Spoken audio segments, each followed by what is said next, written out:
Hello, everyone, and welcome to the Tasha Love Show. I am so excited to be here today, and I have an amazing guest, Edwin Sheppard. Oh my God. So, Edwin Sheppard, tell us a little bit about yourself.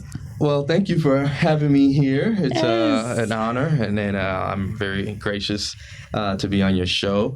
Well, you already mentioned my name. I am the director and founder of Blindfolded, International Student and Cultural Exchange Program, better known as BICEP. We are a nonprofit organization based here in Miami. We celebrated 5 years last year. Yeah, we're excited about that. And we are excited to bring 10 students from Africa, from the country of Zimbabwe. They arrived this Saturday. Woo! Saturday, This Saturday. So we're really excited about that. I'm also the lead facilitator and docent and manager at the historic Hampton House in Miami. Woo! Yeah, so I give a lot of the tours. And I pretty much facilitate a lot of the events that's there at the Hampton House. So I'm a pretty busy person. Very busy person. Exactly. Well, okay. So first, you're gonna have to give us some background because, of course, I read your bio last night, and so how did you get started in this? So, Miami, born and raised. Born and raised in Miami. Okay, and went to Central. Went to Central. We got to rock it here. Yeah, we do. And so, tell us, how did you what were you aspiring to be when you were in school, and then to get to now here? You know, at the time, I aspired to be a photographer. Okay. You know, my mom wanted me to be a musician. Okay. You know, at that time, I come from a Haitian background. So my mother's from Haiti. Okay. And so, most Haitian parents want their kids to be like policemen, doctors, and all that type of stuff. Right. I wanted to be a photographer. Right. At the time. And so growing up, from what they told me, everyone takes pictures now. From what they told me growing up, they're like, oh, there's no money in photography. And so I went the educational route and then did the entertainment, which pretty much has me kind of what I'm doing right now. Got you. Yeah. Why did you want to be a photographer? I love taking pictures. Okay. I love my aunt gave me a camera and I don't even know if they were these long, and it took 110 film. This is before digital, so I'm telling my age here. It took 110 film and you just kind of put in, and it was really simple. You just kind of wind it up and you just snap and point and shoot.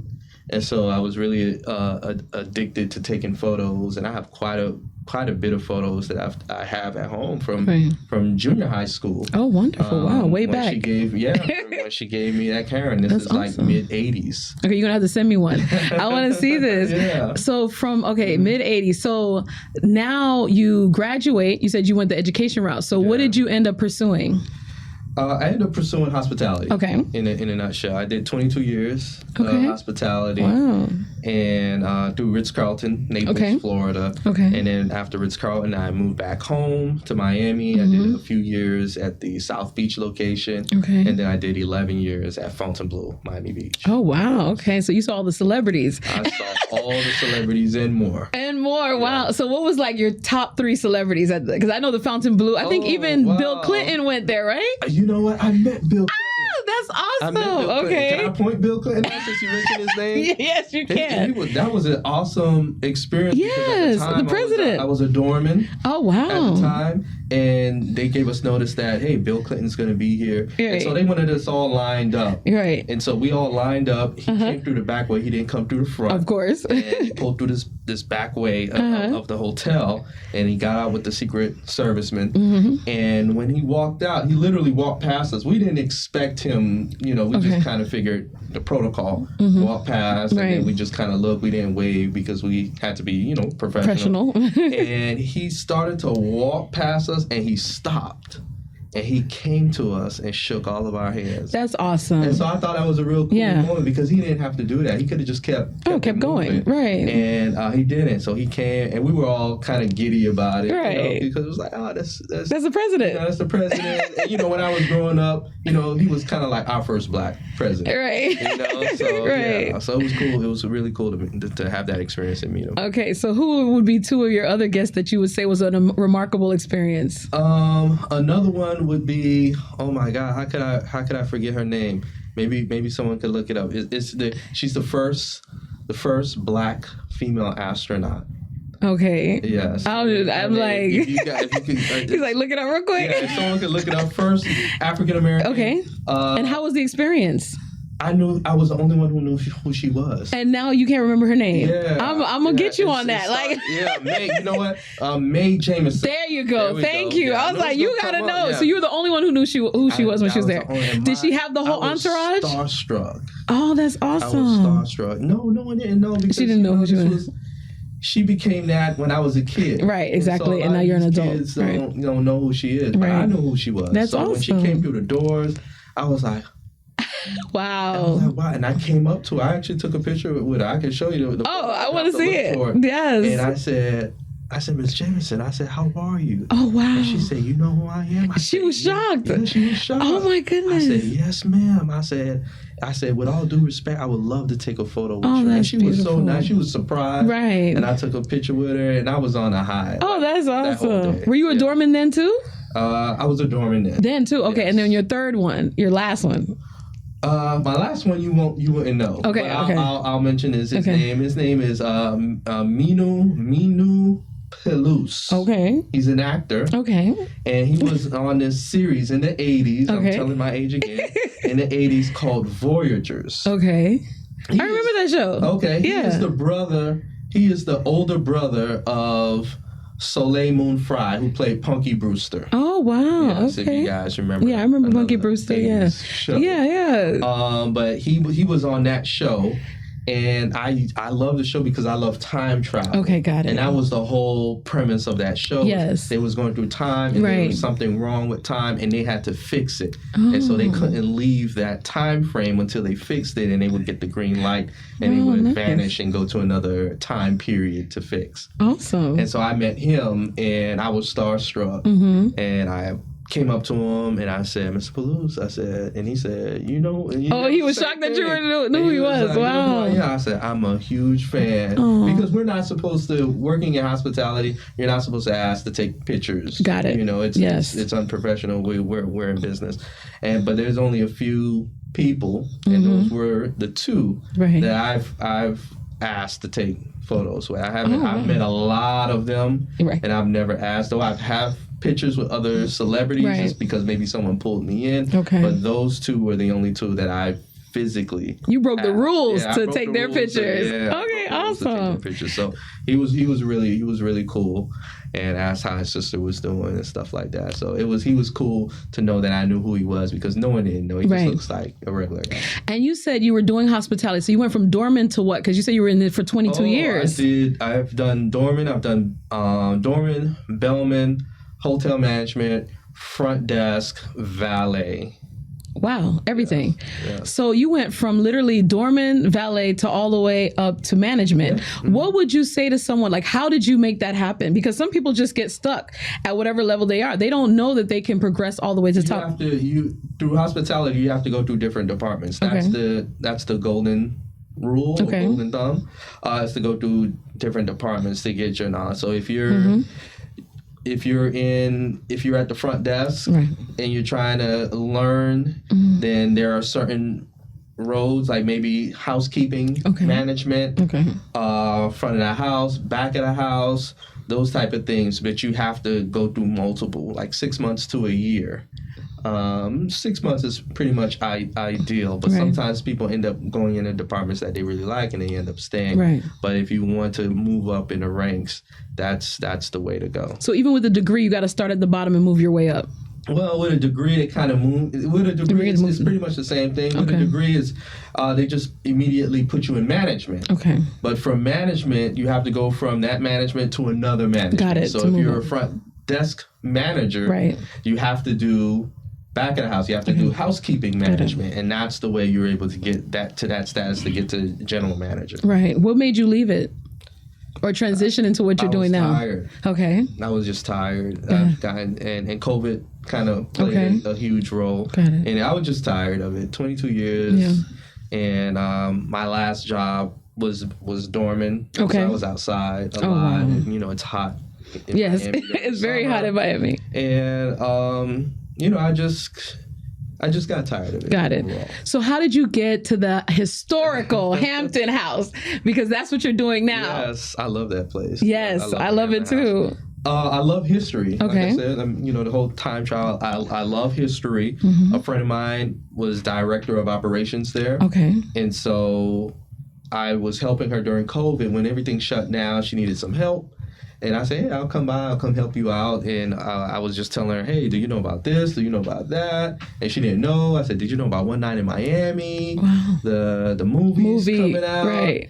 And she's like, no, I didn't. And she was the director. She was the director. And didn't know the movie that was filmed there. Yeah. Wow. Yeah. So she didn't know. So I was giving her, and she needed help. Okay. So she was like, it's not designated as a historical landmark nationally. And so I said, what you need help with? So she had this stack of paperwork to do. And so I said, well, let me do the One Night in Miami. Let me work on the historical designation, and then we'll go from there. And, and from there, it kind of blew up because I went in as a volunteer. Wow. Yeah, I went in as a volunteer. And when they start seeing what I was able to do, what I was able to kind of bring to the table, then they hired me. Right, had to put you on staff. Yeah, and I didn't go back to the hospitality. Yeah, you stayed. Yeah. So let me ask you a question, because this is, to me, how I met you was at Real Talk. Yeah. So this was Atlanta. You were at Real Talk Atlanta. So when I met, I'll never forget, you were doing it in Miami, and then it was Real Talk. It was basically relationship talk panel, and everything was on the table, whatever you wanted to talk about. And I had moved to Atlanta, and you came up, you did a show, and actually one of your teachers from Central, who I was shocked when they were doing his bio, I'd have to have him on later, but yeah, Dr. Williams, when they did his bio, and then when he showed up, and I would have never thought that was him, but you were traveling all over with Real Talk, and now relationship talk is all over the place. So what made you go into Real Talk? You know what? I don't tell too many people. Okay. All right. I saw a very similar format in St. Louis, Missouri. Okay. I was at a Black Expo. Okay. And a young lady gave me a flyer and said, hey, you should come to this. Nice. And I was like, okay, I'll check it out if I have time. And I did have the time, so I checked it out. And it was pretty cool. It was like all of these beautiful Black people in St. Louis having discussions about relationships. Right. And so I was like, oh, wow, this is cool. I said, I would love to see this in Miami. That's what I said to myself, not even thinking that you would be doing it. I would be doing it. I was like, I would love to see this in Miami. And lo and behold, I ended up doing it. And I asked my best friend, I said, man, I'm trying to think of a talk show, I'm trying to come up with a name of it. Yeah. And he was like, man, he said, just call it Real Talk. He didn't say it in that word. Like I say, I don't use that. You're right. No profanity, right? Yeah. But he's like, he's like, just call it Real Talk. Yeah. And that's where that whole thing came from. Were you like one of the pioneers for this? Because now it's all over. But as far as in South Florida, were you the pioneer for it? No, I know there was something before Real Talk. It was called, I forgot the name of it, but it was like men versus women and stuff like that. And I'm not a big fan of those type of things. Thanks, right. Yeah. But I would say I was one of the ones who kind of made it really big. And you went to how many? Because I know you were in Miami. Yeah. I think I watched a Miami show, if I'm not mistaken. But the first time I think I met you and took a picture was when you were in Atlanta. Yeah. And then what other cities did you go to? For Real Talk? Yeah. Just Atlanta. Okay, Atlanta. Yeah, just Atlanta. I've done some poetry showcases in different areas too. But the Real Talk was just Miami and Atlanta. So how many shows did you do? Do you remember? Real Talk, I lost count. It was maybe 30, 50, what something made you like stop that. Real Talk? That's a great question. You know what? Right. What made me stop Real Talk was Trayvon Martin. Oh, wow. Okay, yes. Why? I did a Trayvon Martin show, a Real Talk. I wanted to be serious about it, and I called it, Is it just us? Is it just this or just us? I am still Trayvon Martin.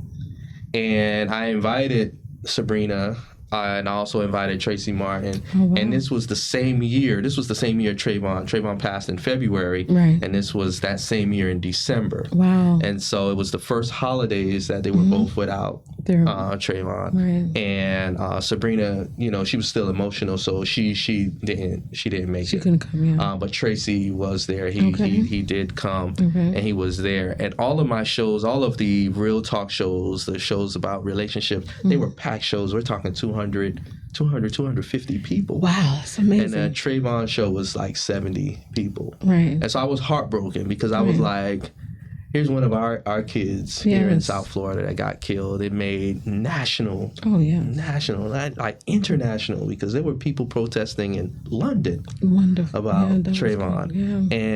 And I was heartbroken and I was upset because I was like, oh, yeah, everybody come out to see the whole drama thing in a relationship, because that's what it was. It was just kind of like those type of conversations, but it didn't come out for our own. And so I did like one more show, but after that I was mentally done. I was gone. I was like, because I didn't want to be known as just the relationship talk show. I didn't want myself to be looked at that way, because I'm more than that. Right. Yes.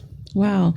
And as far as with Trayvon Martin, for the people, I mean, I don't know how you would not know because it was all over. How did you feel about that? Because you have sons, you have boys. And so what was your take on that? On the whole Trayvon? Yeah. What occurred? I mean, it was, my son is like a year or so older than Trayvon. He actually graduated from the same school, Crop. Yeah, Crop. Yeah, and and so to see that and to see photos surface on a web, and the only thing he had in his pocket was Skittles and iced tea. It was quite devastating because I have a son, the same age, and if Trayvon was here today, Trayvon would be 30, right? And so it was definitely an emotional thing for the country, especially for our as Black people who have Black sons. Exactly. And so it was definitely an emotional thing, and once again, that's one of the reasons why I didn't want to do the show, because it's something more bigger than the previous shows. It was just entertainment for me. So yeah. So since we're talking about that, and you're a Black man, successful Black man, growing up, how did you navigate? And like I said, talking to your sons, how did you navigate growing up and the things that you had to experience? One, being a Black man, being a Haitian Black man, and then your dad's Black American, right? Yes. So how did you navigate growing up? Like, did you remember the first time you experienced racism, or did you see yourself actually, having to play one role at home and then play one role in the actual world just to save face? Like, how did you navigate that? I mean, navigating was pretty easy for me. I mean, my childhood was a bit, I don't want to say difficult. I grew up in a single parent. My father passed when I was right before my 6th birthday. Oh, very young. So I've been without a father, as long as I can remember. So my mom had to hold it down. But there was a lot of love. She was very strict because she had 2 boys, and my sister was the baby. So it was very difficult.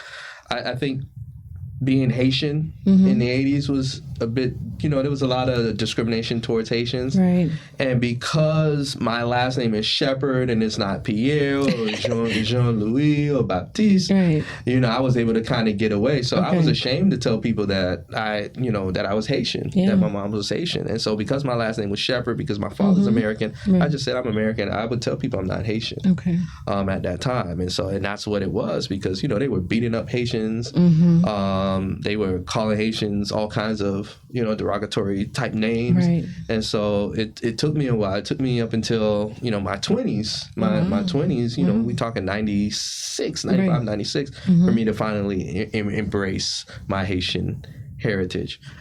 So I feel that I've done okay as far as navigating, as far as dealing with racism for the first time. I haven't dealt with it like blatantly in my face type racism, but I have, I remember being in Naples and walking home at night because I didn't have a car at the time, and I remember some guys drove by me and threw a bottle at me and called me the N-word. And so I was mortified because there were no lights, and I was the only one walking, and so I was praying to God they didn't turn around, which they didn't. Thank God. And I'm glad I didn't say anything, because I would have said something, but I had to remember where I was at that time, and there's no lighting at that time. There's not like street cameras or anything. So I may have dealt with some small, at a grocery store or something like that, but not anything big to the point. I will say I was profiled by police in Gainesville, Georgia, where my father is from. Because I had a Dade County. At that time, the license plate used to say Dade. Oh, wow. Yes. So he knew you weren't from there. He knew. And everybody knew at the time that Dade was Miami. Right. And so people who had Dade County tags who would travel outside of the Tri-County area would be profiled. Right. And so it's one of the reasons why you see Sunshine State now, and I think a few counties still have their respective counties, but you won't see Dade on our license plates. Wow, I never knew that, because I remember being in Tallahassee and being stopped by police, and I don't know if my tag said Dade. I had to ask my dad, right? What did my tag say? But I remember they would stop me, and I'm thinking, I am a black woman. If I'm getting stopped this much, what happens to black males? So so that's why I say Sunshine State. Oh my goodness. Well, that's because an interesting. We were always profiled, and for like drug trafficking and stuff like that, and so that's the reason why they started to go Sunshine State, so they wouldn't profile people from South Florida that way. And it didn't matter if you were black, Hispanic, or white. If you were in if you were in the boonies, in the boonies and areas, they stop you. Yeah, they'll stop you. Wow. Yeah. So as far as going from a student at Central and now you have a nonprofit, what inspired that to bring students this Saturday? I got to put that out. This Saturday, 10 students are coming from Africa from your nonprofit. Mind you, I want to get to Africa, right? I'm trying to get there. So what inspired you to say, I'm going to be the one to bring 10 students from Africa to the United States so that they can have this foreign exchange program where they can learn our culture? And I know you have had students from Central in the past, because this is the 6th year now. It's the 5th year, but this is our third group of students abroad. Right. And you've had students from America, from Central, your alma mater, because I saw the clip, who literally went to Africa for 2 weeks to learn about Africa. I wish I was a Central student so I could have went. I wish I was a Central student. I could have went to Africa while I was still in high school. That's an amazing experience. So what inspired you to do so?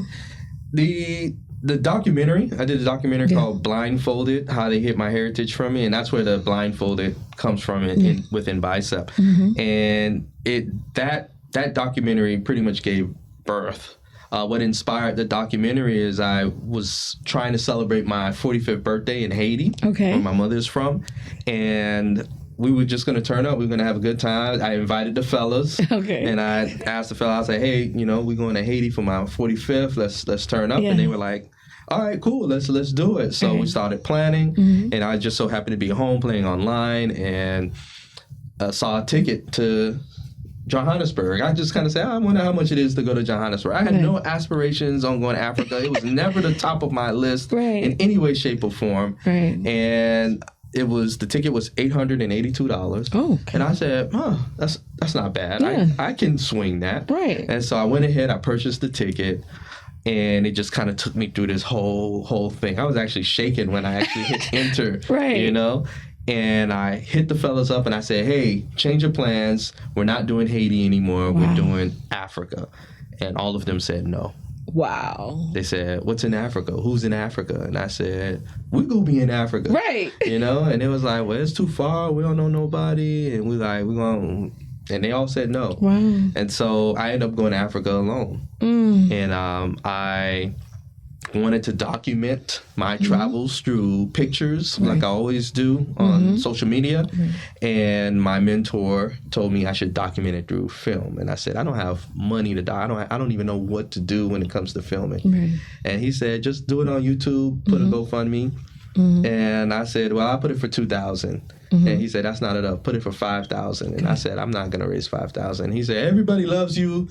They'll give you money. And I said, whatever. So I put it for $5,000. I raised $7,000. Ooh, look at you. He was right. Everybody loves you. And they gave you money. Go ahead. And so I bought a camera. I bought a brand new iPhone with a lot of memory, so I could do double type of filming with the angles. And I documented. I wanted to get dialogue from Black Americans here in South Florida, as well as Africans, on how we viewed each other. And I wanted to show a side of Africa that we don't normally see, because we're used to seeing, you know, the poverty-stricken African countries. I mean, it's changed now through social media. We're able to see a different, more vibrant and progressive Africa now. But prior to the emergence of social media being what it is now, you know, we were still, you know, having that negative connotation of people swinging on trees and living in huts and stuff like that.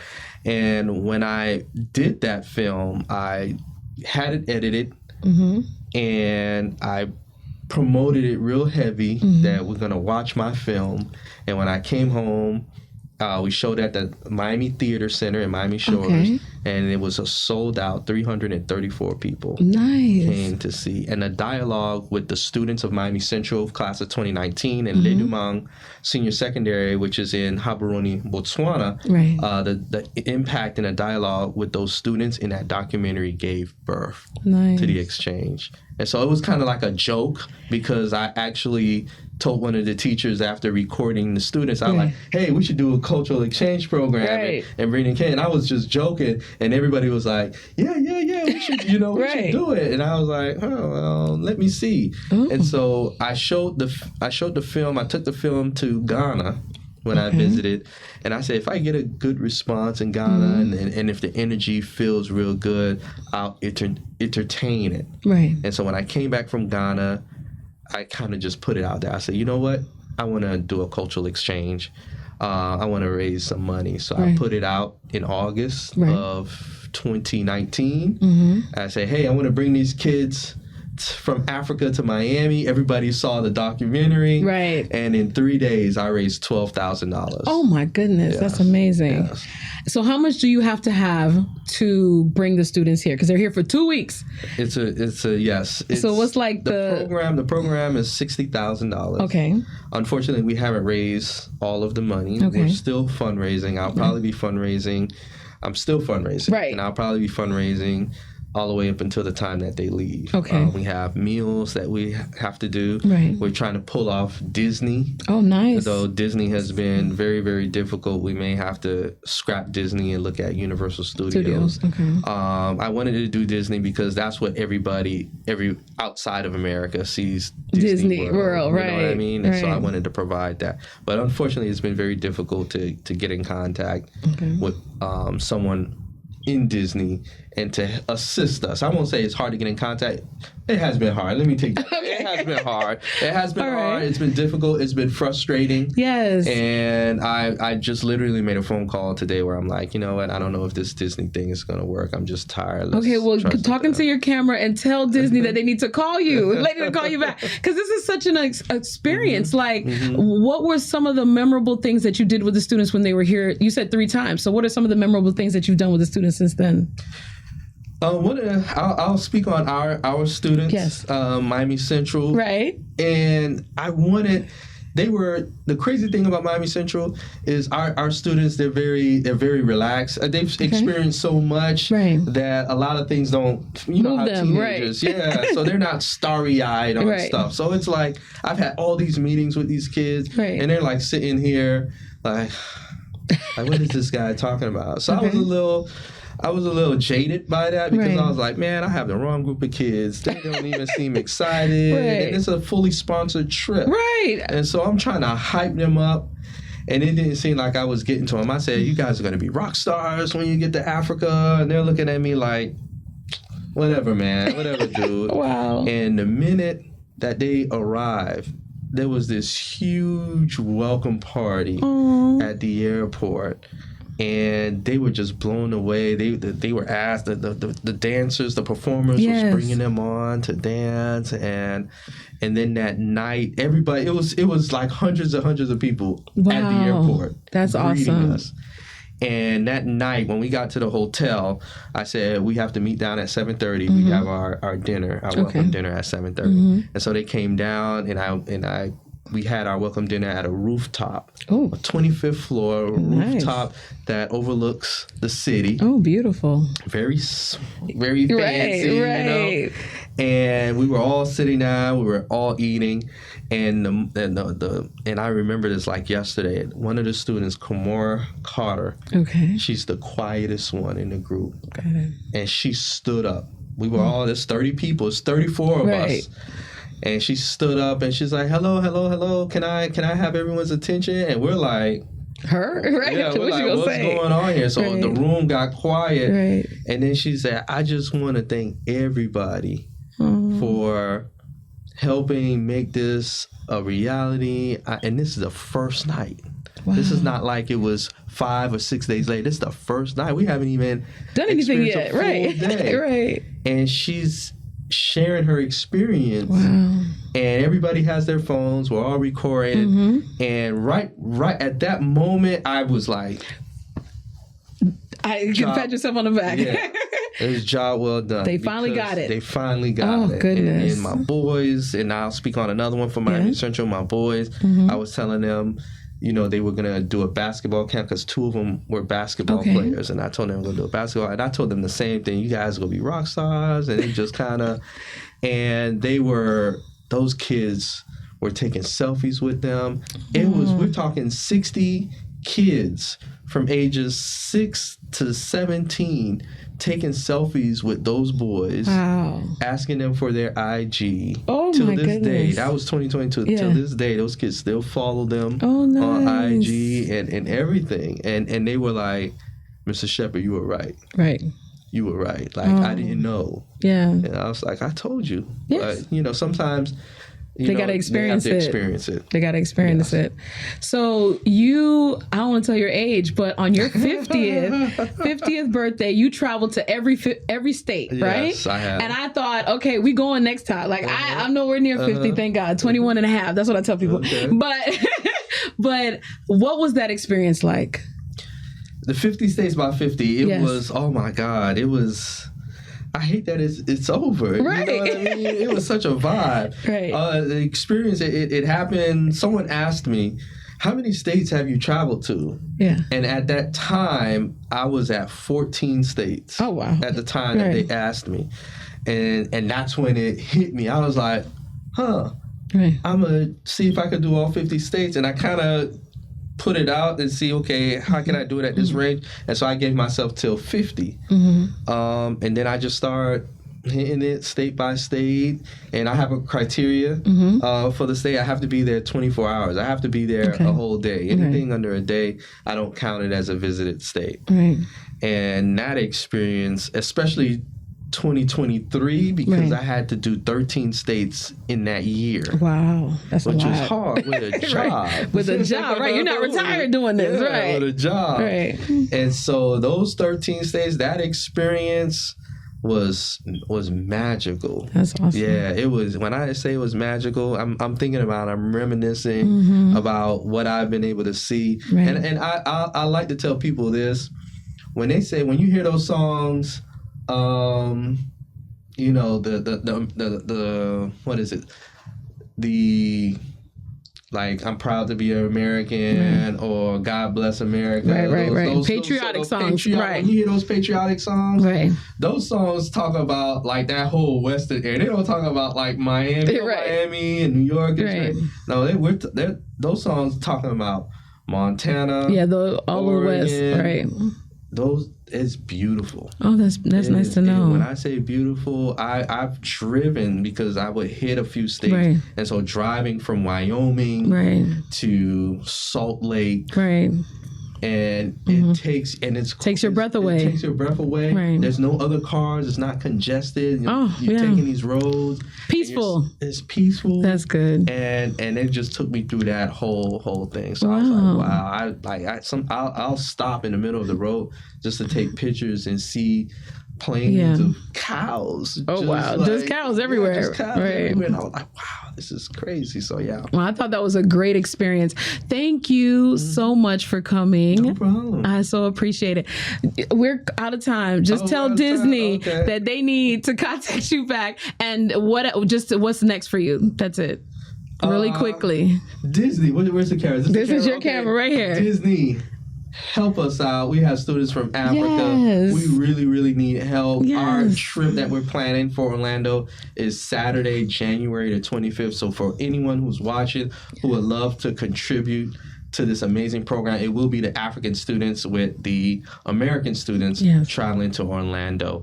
The only thing I have is BICEP and our students. That's my priority right now from here until they leave on 2 the weeks. 31st. Yes. Got it. And come to the Hampton House, historical Hampton House. Come to the historic Hampton House. Our days are Wednesday through Sunday, where our tour times are 11, 1, and 4 p.m. We have our Art Basel, which is still up. It's called Invisible Luggage. That's up until February the 15th. So we encourage you to come. We've been rated one of the top 10 art exhibitions for Basel 2 years in a row. That's awesome. So please come by. Please support. Today is the 15th, right? Yeah, this is Martin Luther King's birthday, actual birthday. We're gonna yes, on the 20th we're gonna celebrate it, but his birthday, and he actually spoke at the historical Hampton House on April 14th of 1966, and we're gonna play that video.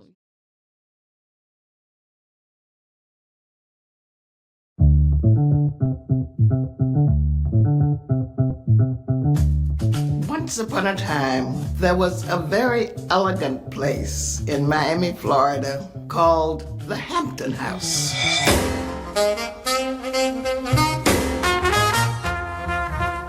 Sammy Davis performed here. Nancy Wilson. Laverne Baker, Cannonball Adderley.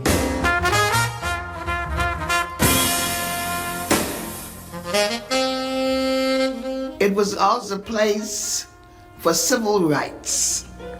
I have a dream that one day this nation will rise up, live up to me. Martin Luther King stayed here, Malcolm X and Muhammad Ali. And if you go to the Hampton House, he does the tours. I think he's the best. And then his room that Dr. Martin Luther King stayed in is exactly the way he was when it was there. So it's a great place. Please. Dr. Edith Pinkney, this is in honor of you for saving the historical Hampton House. And I'm going to talk about that more in the next interview with someone, you know, who will also bridge out all the things that happened there. So thank you so much for coming. I appreciate it. Thank you.